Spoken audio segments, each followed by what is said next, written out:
চৈত্র মাসে এই প্রাণী বা জীবজন্তু যদি দেখা পাও, অবশ্যই এটা কোনো কাকতালীয় ঘটনা নয়, এটা ডেফিনেটলি কোনো শুভ ইঙ্গিত।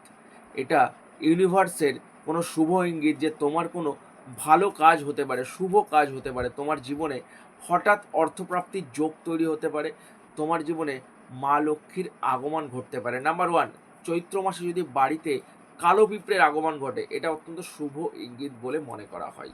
চৈত্র মাসে বাড়িতে যদি হঠাৎ টিকটিকির দর্শন পাও, 100% জীবনে প্রচুর অর্থপ্রাপ্তির ইঙ্গিত।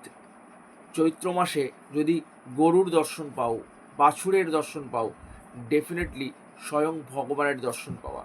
চৈত্র মাসে যদি বাড়িতে প্রজাপতির দর্শন পাও, তোমার জীবনে কোনো শুভ কাজ হতে চলেছে। তোমার জীবনের বাধা বিপত্তি যেটা এতদিন চলছিল, ডেফিনেটলি সেই বাধা বিপত্তি কাটিয়ে নতুন সূর্য উঠতে চলেছে। চৈত্র মাসে যদি বাড়িতে বিড়াল আসে, তাকে কখনোই ভুল করেও তাড়িয়ে দেবে না। এটা অত্যন্ত শুভ একটি ইঙ্গিত, যেটা তোমার জীবনকে বদলে দিতে পারে। তো ডেফিনেটলি তোমার বাড়িতে বা তোমার চোখের সামনে কোন প্রাণী বা জীবজন্তুকে দেখতে পেয়েছো, কমেন্টে জানাতে ভুলবে না। ভিডিওটি অবশ্যই শেয়ার করো, কমেন্টে জয় মা লক্ষ্মী লিখতে কিন্তু ভুলে যাবে না।